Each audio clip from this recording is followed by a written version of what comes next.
اب ادھر ماجرا دیکھیے کہ مسلم ابن عقیل کے ہاتھ پر 32,000 سے زیادہ لوگوں نے موت کی بیعت کی۔ یزید کو پتا چلا کوفے کے صوبے کے حالات خراب ہیں، اس نے پہلے گورنر کو تبدیل کر کے عبید اللہ ابن زیاد کو گورنر بنا کے بھیجا۔ صرف 18 آدمی اس کے ساتھ بھیجے۔ کتنے آدمی؟ عبداللہ ابن عبید اللہ ابن زیاد این اس زمانے میں جبکہ کوفہ کی ہر گلی، ہر بازار اور ہر گھر میں حسین کے نعرے لگ رہے تھے، ان دنوں میں صرف 18 سپاہیوں کے ساتھ عبید اللہ ابن زیاد نے کوفے میں قدم رکھا۔ اس زمانے میں عربوں کا دستور یہ تھا کہ پرانے پنجابیوں کی طرح سفر کرتے ہوئے اپنے چہرے پہ ٹھاٹھا باندھ کے رکھتے، جس طرح ہمارے دیہاتوں میں دیہاتی لوگ سفر کرتے ہوئے اپنی پگڑی کا پلو اپنے منہ پہ باندھ لیتے ہیں، اسی طرح عربوں کا دستور تھا کہ چہرے پہ گرد و غبار نہ پڑے۔ عبید اللہ ابن زیاد اپنے چہرے پہ ٹھاٹھا باندھے کوفے کے بازاروں میں داخل ہوا۔ لوگوں کو حسین کا انتظار تھا، انہوں نے سمجھا حسین آ گیا ہے، سارا کوفہ نکل کے باہر آ گیا۔ جہاں سے گزرتے لوگ کہتے السلام علیکم یا ابن رسول اللہ، رسول کے بیٹے تجھ کو سلام ہو۔ انہوں نے سمجھا حسین آیا۔ جب تک عبید اللہ ابن زیاد اپنے گورنر ہاؤس میں پہنچے 32,000 کے قریب کوفی جمع ہو چکے تھے۔ حضرت مسلم ابن عقیل کو پتا چلا، وہ بھی بھاگے ہوئے آئے کہ حسین آ گیا۔ ان کو تو پتا نہیں کون آیا۔ گورنر ہاؤس کے پاس جا کر مسلم ابن عقیل پاس، ان کے ساتھی پاس، عبید اللہ ابن زیاد نے اپنے چہرے سے اپنے کپڑے کا پلو ہٹایا۔ لوگوں نے دیکھا کہ حسین کی جگہ عبید اللہ ابن زیاد آ گیا ہے۔ اب عبید اللہ ابن زیاد نے گھور کے دیکھا 32,000 شیعہ، صرف 18 سپاہی تھا، اور پلٹ کے کہنے لگا کہ جان عزیز ہو ابھی پلٹ جائے، وگرنہ کبریائی کی قسم میں تمہاری بیویوں کو بیوہ اور تمہارے بچوں کو یتیم کر دوں گا، پلٹ جاؤ۔ اب ذرا سوچنے کی بات ہے، 18 سپاہی، اور وہ زمانہ نہیں تھا کہ پولیس والوں کے پاس جیپیں، بندوقیں اور سٹین گنیں اور آنسو گیس کے آلات اور لوگ بیچارے نہتے، بلکہ وہ زمانہ وہ تھا کہ پولیس والوں کے پاس بھی تلواریں اور عام لوگوں کے پاس بھی، دونوں کے پاس تلواریں۔ لیکن کوفے والوں کا حال پنجاب کی اس بستی کا سا تھا جس بستی میں ایک چور ایک ڈانگ لے کے آ گیا، پوری بستی والوں کو آگے لگا لیا، آگے آگے بستی والے پورے بھاگ رہے، پیچھے اکیلا چور بھاگ رہا۔ صبح کو لوگوں نے پوچھا اور تمہاری مت ماری گئی ہے، تمہیں کیا ہو گیا؟ کہنے لگے کیا کرے، ہم سارا گاؤں اکیلے اور چور اور لاٹھی 2 جنے تھے۔ یہ کوفے کے لوگوں کا حال۔ 18 سپاہی، 32,000 جوان، 18 کو دیکھ کے لوگوں نے کھسکنا شروع کیا۔ حضرت مسلم ابن عقیل نے پیچھے مڑ کے دیکھا کہ 32,000 میں صرف 3200 باقی رہ گئے۔ کہا پکڑ لو اس گورنر کو، اس کی بوٹیاں اڑا دو، پکڑ لو۔ عبید اللہ ابن زیاد نے کہا کسی کی ماں نے بچہ جنا ہو تو آگے بڑھ کے تو دکھائے۔ یہ کہنے کی دیر تھی کہ عبید اللہ ابن زیاد نے یہ لفظ نکالے، مسلم ابن عقیل نے دیکھا کہ صرف 32 آدمی ساتھ رہ گئے۔ اب ذرا اور آگے بڑھے، جاؤ الارشاد شیخ مفید کی، اعلام الورا تبرسی کی، الفصول المہمہ ابن سباق کی، کشف الغمہ اربلی کی، تمہاری کتابیں اٹھاؤ۔ کوئی مقابلہ، کوئی لڑائی نہیں ہوئی۔ تھوڑی دیر گزری، مسلم ابن عقیل نے دیکھا کہ تنہا تنہا کوفہ کے بازاروں میں کھڑا ہے، کوئی ساتھ باقی نہیں بچا۔ پردے، اجنبی، تنہا، غریب الوطن، کوفے کے راستوں کو بھی نہیں جانا، پتہ ہی نہیں راستے کیا۔ اب بھاگا۔ اس کی تو بالکل یہی مثال ہے کہ میرے جیسا آدمی شاد باغ میں آئے، تم سارے بھاگ جاؤ تو میں کہاں جاؤں گا، مجھے تو راستہ بھی نہیں آتا شاد باغ، کہاں جاؤں؟ مسلم ابن عقیل کے جائے تو جائے کہاں؟ ادھر بھاگے ادھر بھاگے، آخر ایک گلی میں گھسے، دروازے پہ دستک دی۔ اس شیعہ نے جس نے موت کی بیعت کی ہوئی تھی، حسین کے بھیا کے چہرے کو دیکھا، اپنے کواڑ بند کر، دوسرے دروازے پہ دستک، اس نے دیکھا پھر کواڑ بند کر لیے، تیسرے چوتھے بھاگتے رہے، پیچھے سپاہی بھاگ رہے ہیں، تعاقب ہو رہا ہے۔ ایک جگہ پاؤں کو اندھیرے میں ٹھوکر لگی، حسین کا بھائی منہ کے بل گرا، دانت ٹوٹ گئے، منہ سے خون کا فوارہ چھوٹ پڑا۔ کوئی شیعہ نے علی میں سے خون پوچھنے کے لیے تیار نہیں۔ ساری رات مسلم ابن عقیل کوفہ کے بازاروں میں کوفیوں کی بے وفائی کا ذکر کرتے ہوئے گھومتے رہے، کوئی پناہ دینے کے لیے تیار نہ ہوا۔ پیاس سے نڈھال ایک مکان کے دروازے پہ جا کے گر پڑے، چیخ کی آواز گھر والوں تک پہنچی، ایک بڑھیا اندر سے باہر آئی، دیکھا کہ مسلم ابن عقیل جس کے ہاتھ میں کل ہزاروں نوجوان موت کی بیعت حسین کے لیے کر رہے تھے، اس بڑھیا نے مسلم ابن عقیل کو اندر جگہ دی۔ بیٹے نے کھٹ پٹ کی آواز سنی، پوچھا اماں کون ہے؟ بڑھیا کہتی ہے کوئی نہیں کوئی نہیں۔ اس نے کہا مجھے آواز آئی ہے۔ اس نے کہا تیرا وہم ہے۔ بڑھیا چھپاتی ہے، بیٹا انکار کرتا ہے، اصرار کرتا ہے۔ آخر دروازہ کھولا، دیکھا سامنے مسلم ابن عقیل بیٹھا ہے۔ بڑھیا کی آنکھوں میں آنسو آ گئے، کہنے لگی او ظالمو، کل تک اس کے نام کے نعرے لگاتے، اس کے ہاتھ پہ بیعت کرتے تھے، آج اس کو مارنے کے لیے دوڑتے ہو؟ خدا کا خوف کرو، یہ رسول کے نواسے کا نمائندہ اور رسول کے بھائی کا بیٹا، کوئی ظلم نہ کراؤ۔ اس نے جلدی سے آگے بڑھ کے ہاتھ کو بوسہ دیا۔ اس نے کہا میں تو جانوروں کے پیر چومنے والا ہوں، یہ تو انسان ہے، میں تو بڑا فرما بردار خادم خدمت گزار، ہاتھ چومے پاؤں چومے۔ ہمارے تو بھاگ جاگ اٹھے، ہمارے گھر میں نارائن آ گئی، ہمارے گھر میں دیوتا آ گئے۔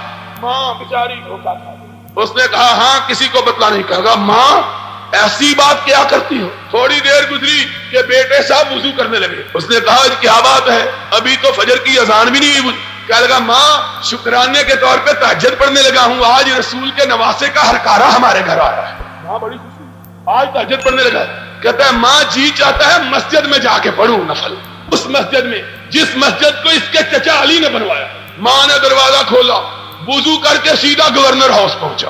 عبید اللہ ابن زیاد کو کہنے لگا آؤ میں تمہارا شکار اپنے گھر میں پھنسا کے آیا۔ ان کی حالت حضرت مسلم ابن عقیل شہید ہوئے۔ قافلہ حسین مکہ سے رخصت ہو چکا ہے، چند منزل فاصلہ طے کیا۔ حسین کو خبر ہوئی مسلم ابن عقیل اس طرح بے یار و مددگار، بے کسی اور بے بسی کی موت مارے گئے ہیں۔ پلٹنے کا ارادہ کیا، جاؤ کوئی ماں کا لال دکھاؤ تو صحیح جو اس کا انکار کرے۔ حسین نے پلٹنے کا ارادہ کیا، مسلم ابن عقیل کے بھائی بیٹھ گئے، کہنے لگے حسین ہمارا بھائی مرا ہے، ہم پلٹنے کے لیے تیار نہیں۔ حسین نے دیکھا یہ پلٹنے پر آمادہ نہیں، فرمایا اگر تم پلٹنے پر تیار نہیں تو میں بھی نہیں پلٹتا۔